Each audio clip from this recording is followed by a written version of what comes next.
नमस्कार दोस्तों, स्वागत है आप सभी लोगों का स्टॉक मार्केट का नॉलेज में। इस चैनल पे मैं आपको स्टॉक के बारे में जानकारी देता हूँ, मार्केट के बारे में अपडेट देता हूँ और बहुत सारे ऐसे नॉलेजेबल चीज़ें हैं जहाँ पर मैं आपको सिखाने की कोशिश करता हूँ सर। यहाँ पर अभी मैं आपको बताने वाला हूँ, यहाँ पर लगभग एक बहुत बड़ी खबर आई है जिसमें लंबे समय में जो है इम्पैक्ट इसका आपको देखने को मिलेगा सर। लगभग 1 लाख करोड़ की खबर आई है सर। मतलब छोटी मोटी खबर तो होती नहीं है सर, 1 लाख करोड़।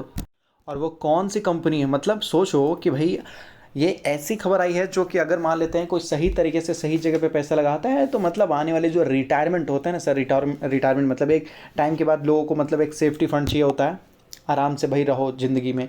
उसी तरीके से ऐसी कंपनियां हेल्प करती है सर लंबे समय में। तो एक चीज़ मैं आपको बोलूँगा कि देखो, स्टॉक में गिरावट हो उससे मतलब नहीं है सर। स्टॉक गिर जाएगा, भाग जाएगा, ये क्या होता है सर, 1 दिन का होता है, 2 दिन का होता है। जैसे देखो 5 दिन में गिरावट है लेकिन पिछले 1 महीने में तेज़ी है। अब क्या बोलेंगे सर, मतलब 5 दिन में ये कंपनी ख़राब थी और 1 महीने में अच्छी थी, ऐसा नहीं होता। आपको कंपनी का बिजनेस देखना है, वैल्यूएशन देखना है, फ्यूचर उसका देखने की कोशिश करना है कि भाई फ्यूचर में किस कदर कंपनी के पास और ऑर्डर आ सकते हैं और फ्यूचर में क्या परफॉर्मेंस दिखा सकता है। तो लगभग सर 6 मंथ में 87% का रिटर्न निकाल के दिया है, जो कि अच्छा है। ईयर टिल डेट में 143%, वो भी बहुत अच्छा है। और 1 साल में सर लगभग 397%, मतलब 400% का रिटर्न निकाल के दिया है, वो भी केवल 1 साल में। और 1 साल में इतनी बड़ी खबर आई है और 1 लाख करोड़ की खबर आ चुकी है सर कंपनी के लिए। ये देखिए यहाँ पर बताया जा रहा है, हुडको share gain on MOU memorandum of understanding with Rajasthan government sir. क्या तो बताया जा रहा है to provide 1 lakh crore financial assistance बोला जा रहा है सर। कितना, 1 लाख करोड़ की बात की जा रही है सर। और जब भी सर ये ऐसी कंपनियों को जब किसी भी तरीके से बेनिफिट होता है या ऑर्डर आता है या कॉन्ट्रैक्ट आता है तो सर लगभग डायरेक्ट गवर्नमेंट से ही आता है सर, स्टेट गवर्नमेंट की तरफ से ज़्यादा आता है। और वो भी सर ये 1 लाख करोड़ रुपए जो है किसके लिए, तो बोला जा रहा है government for housing and urban infrastructure project के लिए। हाउसिंग के साथ साथ जो अर्बन इंफ्रास्ट्रक्चर रहेगा उसके लिए यहाँ पर आपको देखने को मिलेगा सर। और वो सारी रिस्पॉन्सिबिलिटी किसको दी गई है सर, तो हुडको को दिया गया, हाउसिंग एंड अर्बन, यहाँ देख सकते हो, डेवलपमेंट कॉर्पोरेशन लिमिटेड को। जहाँ पर ये लोग आपको नंबर्स में भी बता रहे हैं कि ये जो फाइनेंशियल असिस्टेंस आपको देखने को मिलेगा अप टू 1 लाख करोड़। कितना, up to 1 lakh crore sir बोला जा रहा है। किसके लिए, कितने टाइम के लिए था, इन द नेक्स्ट 5 ईयर, अगले 5 सालों के लिए सर। अगले 5 सालों के लिए ये आपको देखने को मिलेगा housing and urban infrastructure project in the state. अब आप सोच लो कि अगले 5 साल में ये कंपनी का शेयर कहाँ तक जा सकता है सर। आप लोग खुद ही अंदाज़ा लगाना स्टार्ट कर लो। ये तो सर 5-5 साल के इस तरीके से कॉन्ट्रैक्ट ऑर्डर मिलते रहते हैं, कुछ कुछ तो सर 10-10 साल का मिलता रहता है। मतलब आराम से सर 10 साल तक शेयर होल्डर मजे में रहेंगे। और बजट में सर जिस तरीके से बोला गया है बजट में कि लगभग 3 करोड़ घर दिए जाएंगे, तो सर इसमें इसी कंपनी का सबसे ज़्यादा हाथ रहेगा। अगर यहाँ पर अगर आप देखोगे तो भाई सबसे ज़्यादा यहाँ पर किसके पास है सर, प्रमोटर्स के पास 75% हिस्सेदारी है। बाकी म्यूचुअल फंड, फॉरेन, डोमेस्टिक वाले सर म्यूचुअल फंड तक यहाँ पर देख सकते हो 3% हिस्सेदारी खरीद के रखे हैं। आप लोग बोलेंगे भाई 3%, 2.7% कोई बहुत बड़ी चीज़ तो नहीं है सर। 75% तो केवल प्रमोटर्स के पास है, बचा ही कितना, 25 में से सर यही लोग 2.7 ऑलमोस्ट 3% खरीद के रखेंगे और बचेगा तब तो, है कि नहीं। यहाँ पर देख लीजिए तो अदर्स भी तो हैं सर, अदर्स ने भी खरीद रखा है 8.6%। देखिए तो 1 और ये हो गया 2 पब्लिक और ये हो गया 3 फॉरेन और ये हो गया 4 म्यूचुअल फंड और ये हो गया 5 जो कि प्रमोटर्स है सर। तो चारों तरफ से सर एक भी शेयर नहीं बचा खरीदने के लिए। वो बात तो छोड़िए, मैं आपको बोलूँगा पहले तो सर इनके पास 81% हिस्सेदारी हुआ करता था, 81.81%। अभी थोड़ा सा उन्होंने घटाया। अभी देखिए तो सर यहाँ पर इन्होंने कितने लोगों ने माल बढ़ाया, तो ये जो बोला जा रहा है फॉरेन इन्वेस्टर्स, तो फॉरेन इन्वेस्टर्स के पास देखोगे तो पहले कितना था सर, बहुत थोड़ा सा था, बहुत थोड़ा सा था, मतलब 0.32% था सर। अभी देख लीजिए धीरे धीरे धीरे धीरे धीरे किस कदर फॉरेन इन्वेस्टर्स ने अपनी हिस्सेदारी बढ़ा ली सर। जून में अभी जो क्वार्टर चल रहा है इसमें भी सर इन्होंने अपनी हिस्सेदारी बढ़ा ली है। वो तो छोड़िए, ये है सर म्यूचुअल फंड वाले। म्यूचुअल फंड वाले भी कहाँ एक कदम पीछे रहने वाले हैं सर, वो और समझदार हैं। ये है म्यूचुअल फंड वाले, ये म्यूचुअल फंड वाले सर।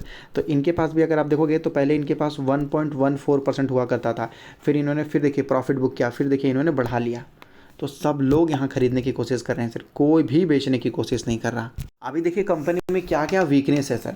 बोला जा रहा है कंपनी का पी जो है ना, यहाँ पर बताया जा रहा है कि भाई इंडस्ट्री पी से हाई है, तो रहेगा ही ना सर। कंपनी को एक एक बार में लगभग जो 5 साल 10 साल का कॉन्ट्रैक्ट मिल रहा है, तो अभी प्रॉफिट नहीं है, लेकिन कंपनी फ्यूचर प्रॉफिट को देखकर अभी अपने आप को ओवर वैल्यूड कर लेती है। और आने वाले दिनों में जब सर प्रॉफिट होता रहता है तो इस तरह ये चीज़ें एडजस्ट होते रहती है। तो ये जो दिखाया जा रहा है एक तरीके से लॉजिकली देखोगे तो ये गलत है। ठीक है। कंपनी विथ हाई डेट, अब लोग बोलेंगे सर कंपनी के पास तो ज़्यादा डेट है, सर समझने की कोशिश कीजिए। ये सर ये एनबीएफसी है, ये तो डेट लेके ही काम करेगी ना, ये बॉन्ड से, डिवेंचर से, वारंट से, राइट इशू से, या न जाने किधर किधर तरीके से सर ये लोग पैसा रेस करेंगे। और रेस करने के बाद ही तो सर ये लोग लगभग जो है 7% बॉन्ड से ये लोग पैसा इकट्ठा करते हैं और 12% में ये लोग लोन देते हैं सर। तो यही तो बिजनेस है। तो ये सर डेट वाला जो मामला है ये भी गलत है, ये भी गलत है। डेट रहना ही चाहिए। ये कंपनी पे अगर डेट नहीं है तो फिर मत खरीदो। ये कंपनी में अगर डेट नहीं है तो बुरा है सर। पूर कैश जनरेशन आपको बताया जा रहा, तो पहले कुछ खास कैश जनरेट नहीं कर पाता था, अब ये कंपनी काफ़ी अच्छा कैश जनरेट करना स्टार्ट कर रही है सर। बताया जा रहा सेल जोन आपको बताया जा रहा था, ठीक है, sell zone based on day trade आपको बताया जा रहा। तो सर हमें डे से रिलेटेड नहीं है यहाँ पर, हम तो लॉन्ग टर्म के लिए हैं। यहाँ पर सर कंपनी का बिजनेस देखिए, यहाँ पर आपको बताया जाएगा कि लगभग गवर्नमेंट हाउसिंग 54%, ठीक है। उसके बाद सर गवर्नमेंट इंफ्रा 45%।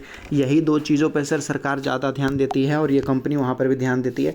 बोला जा रहा नेग्लिजिबल डिफ़ॉल्ट रिस्क, मतलब डिफ़ॉल्ट होने का बहुत कम रिस्क है सर, बहुत कम मतलब एकदम ना के बराबर सर। ऐसा है। बोरिंग प्रोफाइल तक कहाँ से सर ये पैसा उठाते हैं, ये पहले ये खुद ही सर कंपनी जो डेट लेती है उसके बाद आगे देती है। तो यहाँ देख सकते हो टैक्स फ्री बॉन्ड से, टैक्सेबल बॉन्ड से, और बहुत सारे ऐसे बॉन्ड्स वगैरह हैं जहाँ से लगभग बैंक लोन वगैरह से भी ये लोग लेते हैं, शॉर्ट टर्म लोन वगैरह भी ले लेते हैं। ये हर जगह से लगभग कंपनी क्या करती है, बोरिंग करती है, और लेने के बाद सर ये 7% पे लेती है और सामने वाले को लगभग जो है 12% पे दे देती है सर। तो पहले ये जो कंपनी है सर 700 करोड़ रुपए, 800 करोड़ रुपए कमाती थी, अब सर ये 2000 करोड़ से भी पार जा चुका है। 2000 करोड़ मतलब पिछले लगभग देखोगे 2-3 साल में तो कंपनी ने अपने प्रॉफिट को डबल कर लिया सर, नेट प्रॉफिट को डबल कर लिया है। ऐसा है। तो लंबे समय में सर ऐसी कंपनी लोगों को कभी धोखा नहीं देती है जिस तरीके से देखने को मिला।